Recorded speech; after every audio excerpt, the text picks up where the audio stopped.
Les nouvelles casernes sont construites entre 1749 et 1752. Elles sont considérées comme le plus long édifice érigé en Nouvelle-France. On y loge à la fois des soldats et des services auxiliaires de l'armée. En 1851, un grave incendie ravage l'édifice. Il aura des conséquences majeures sur le bâtiment. Après le départ des militaires, le premier arsenal canadien occupe les lieux jusqu'à sa fermeture en 1964. Classées par les gouvernements canadiens et québécois, les nouvelles casernes sont un bien commun unique à préserver. Entrons voir à quoi elles ressemblent.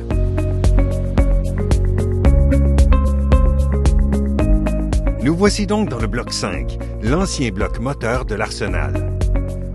On voit bien le caractère industriel des lieux, le grand volume en hauteur, largement vitré, ce qui offre beaucoup de flexibilité d'aménagement.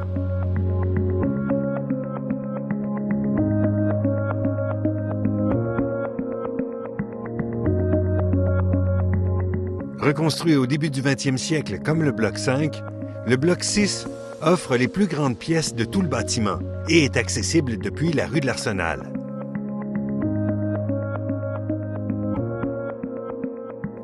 Il est idéal pour accueillir des vocations de type grand public.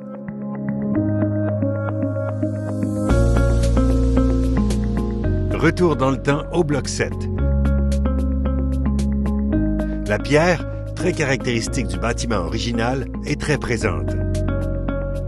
Les ouvertures sont plus étroites.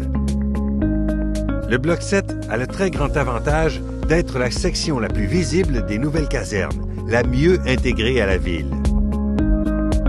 Reconstruit au lendemain de l'incendie de 1851, il a par exemple servi de corps de garde pour la porte du palais voisine et aussi de prison.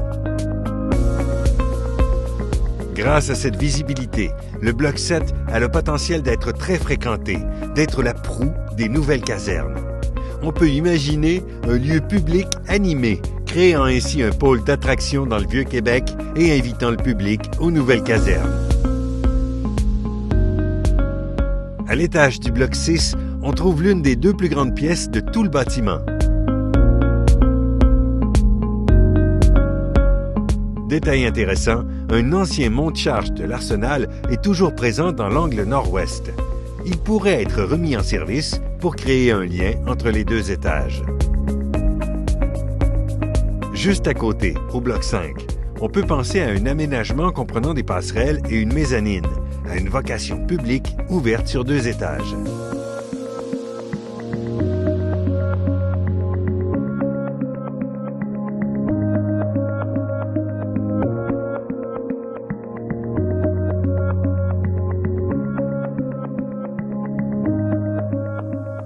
Durant la Deuxième Guerre mondiale, les combles du bloc 4 étaient occupés par une équipe féminine affectée à l'inspection et à la finition des munitions.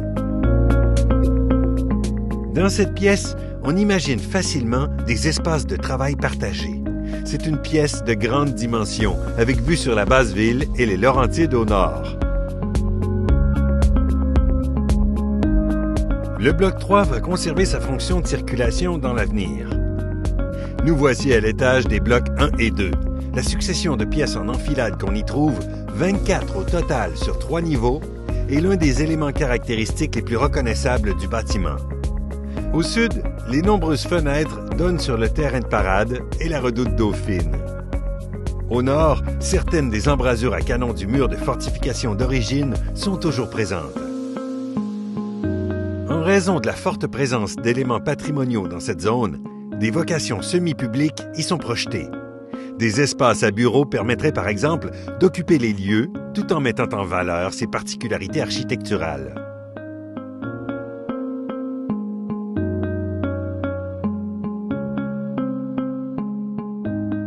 En somme, les nouvelles casernes ont le potentiel d'accueillir plusieurs vocations de diverses natures, et ce, tant pour le bénéfice de la conservation du patrimoine, de la mise en valeur de notre histoire, que du dynamisme du quartier historique. Ensemble, redonnons vie à ce lieu capital du Vieux-Québec.